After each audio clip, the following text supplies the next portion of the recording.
Complete 1 ते 1.5 तास झालाय. चंदननगर खराडे बायपासच्या त्या सिग्नल पासून तर वाघोली CNG पंप आहे ना तिथं कंप्लीट 1.5 तास झालाय. काय हे ट्रॅफिकचे हे बघा, काय हे यांना वाघोलीची ट्रॅफिक कंट्रोल आहे ना सरकारला, हे सरकारचंच काम आहे ना.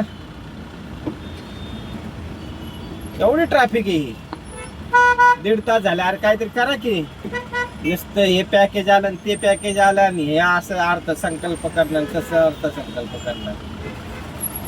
हे एकदम भंगार सरकार आहे, काय पण म्हणा. आणि तुम्हाला रोडची ट्रॅफिक कंट्रोल करता येत नाही, तुम्ही काय लोकांना सुखसुविधा देणार. तुमच्या सरकारमध्ये लहान पोरे हे नाहीये, नुसतं माईकवर बोल बच्चन टाकायचं सरकार. काय ट्रॅफिक आहे काय बघा, बघा काय ट्रॅफिक आहे का काय. अरे असं नाही की आजच्या दिवस आहे, रोजच आहे. त्याच्यावर काहीतरी करा, रिंग रोड तरी पूर्ण करा, म्हणजे मोठ्या गाड्या इथं येणार नाही, किंवा मोठ्या गाड्यांना रात्रीच इकडं अलाउड नका करू. काय कसं काय करताय रोजचे. पुण्यात राहायचं म्हणजे किडे मुंग्यासारखी जिंदगी झाली खरं, किडे मुंग्यांसारखी झाली. दादा होते आमचे तोपर्यंत वाटत होतं काहीतरी होईल, आता पुण्याचं एकदम वाट लावलं. दादांनी एकदम फुलासारखे सांभाळले होते पुणे जिल्हा पुणे. पण आता हे BJP सरकार आहे ना, आहे ते सांगतो तर अहो यांना वाघोलीची ट्रॅफिक कंट्रोल करता येत नाही. हे काय आता काय बोलायचं. वाघोली, हडपसर, चंदननगर, चाकण, महाळुंगे, अरे मेन स्पॉट आहे. तुम्ही इथली ट्रॅफिक कंट्रोल नाही करतायत, कसं काय फडणवीस साहेब.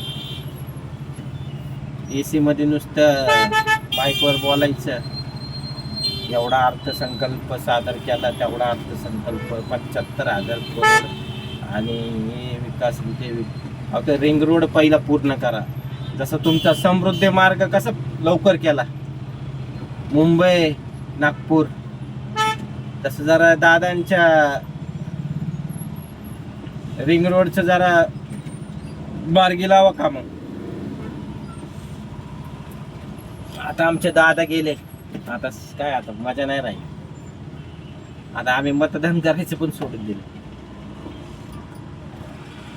राजकारण लय वांगा आहे. पोरं आपली सांभाळा, चांगलं राहा, एवढं लक्षात ठेवलंय फक्त दादांचं. तुम्ही त्या दादांचे एवढं नेरेटिव्ह पसरवलं होतं ना की दादा एवढे वाईट आहे नाही नंतर काय बोलायचं. आता बोलायसारखं पण नाही, कसं आहे गेलेल्या माणसाचं आहे ना, हे नसतं करायचं. जाऊ द्या आता काय,